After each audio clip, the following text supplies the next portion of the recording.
పిచ్చి ఉండొచ్చు, కానీ ఇంత పిచ్చి ఉండొచ్చా అని నాకే ఒక్కొక్కసారి డౌట్ వేస్తూ ఉంటుంది. ఇంతకీ ఎవరికి ఆ పిచ్చి దేని గురించి అని అనుకుంటున్నారా? చెప్పేస్తాను. దానికన్నా ముందు మీరు మన ఛానల్ని ఫస్ట్ టైం చూస్తున్నారా? సో ప్లీజ్ సబ్స్క్రైబ్ చేసుకోండి.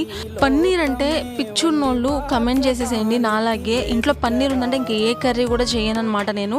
బట్ ఎప్పుడు రొటీన్గా ఒకే కర్రీ అయిపోతుందని ఈసారి కొత్తగా ఏం కాదు, బట్ నేను కొత్తగా ట్రై చేస్తున్నాను అనమాట. సో అది ఏంటి అనేది మీకు కూడా చూపించేస్తాను.